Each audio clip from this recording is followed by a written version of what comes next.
Hello. In this practice, I'd like to share with you some gluteus muscle strengthening techniques. It's a fantastic way to support the low back. So when we have low back pain, there's often an instability in the sacroiliac joint. So a nice practice to do is to begin with the sacroiliac stabilizer. You'll also find this on this channel, this practice on this channel. And then after the sacroiliac stabilizing practice, then to move on to the gluteus strengthening practices.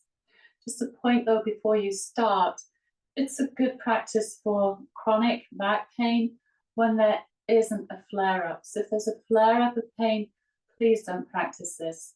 So if your pain levels on a scale of 1 to 10 are above 5, it's time to see your therapist, practitioner, or to simply rest from physical exercise. Also, maybe it's a good idea to check with your physical therapist that you can do these practices before starting them. So, you're not doing more harm than good. Let's go. So, sacroiliac joint stabilizing practice, you'll find that video on my channel. And then from there, you can come into these 3 techniques. Okay. So we come onto hands and knees. We're tending to flatten out the lower back often where there are lower back issues. I see this in class a lot.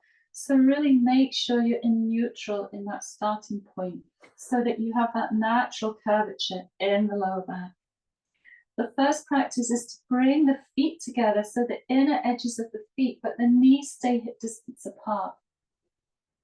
And then inhaling, lift one knee, but keep the knees together and keep that curvature in your back. Exhaling, lower the knee down. Inhale, lift the right knee. Exhale down. Let's keep going. Inhale. Exhale. Inhale. Exhale. Inhale. Exhale. Inhale. Exhale. Inhale. Exhale. Inhale. Exhale. One more to each side. Okay. So really you want to feel these practices in the muscles of the legs and the hips, not around the joint itself. If you feel it around the sacroiliac joint itself, please pause, take some support, get some one-to-one guidance. Okay, next step is we're going to inhale and extend one leg up, and the heel is not at hip height. There we're only accessing the hamstrings. We want to bring the heel a little above hip height, so the leg is like a 30-degree angle. So we start to activate the glutes. Turn the inner edge of your foot parallel to the floor, and then take the leg out about 12 inches to the side. You'll feel those muscles just below, to the side of the sacroiliac joint begin to tone. What we're doing in toning these muscles is we're kind of building a foundation of support for the sacroiliac joint. So it becomes stable, this supports more disc health, and we support lower back health generally. Let's go to the other side. Lift the leg a little higher than hip height, inner edge of the foot parallel to the floor. Take the foot out and hold for, some breaths, maybe 6 breaths. Again, feeling that engagement in the muscles.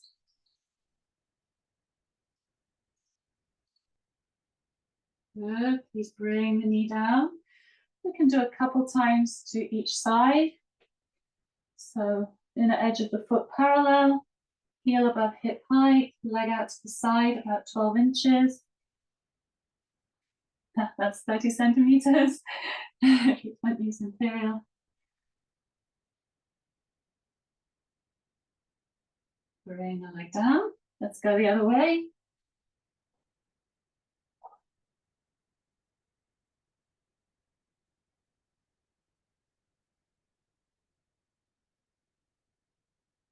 And bring the leg down. One more to each side.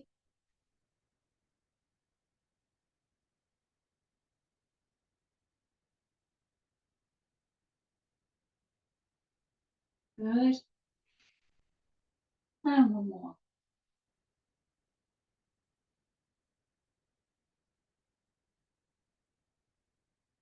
Great. And bring the leg down. Take a pause. If it's too much for your arms, you can come to sit up for a moment, shake the arms out. Okay, and then we'll come back into hands and knees. Last one in this series. We're going to inhale and bring one knee up. You want the knee to hip height and the ankle aligned with the knee. So when I look back, I don't see my ankle. It's not above, it's not below the knee. And bring the leg down. Inhale to the other side. Exhale the leg down. Good. Inhale. Exhale. Again, making sure you're not flattening out the lower back. Inhale. Exhale. So it's quite intense. These practices, they look like a piece of cake, but they're really engaging and so requiring some strength in the muscles. Inhaling up, knee to hip height, exhaling down. One more to each side.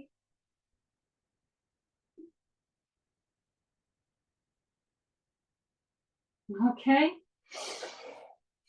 that's it. We say to make a difference, you want to practice at least 4 times a week.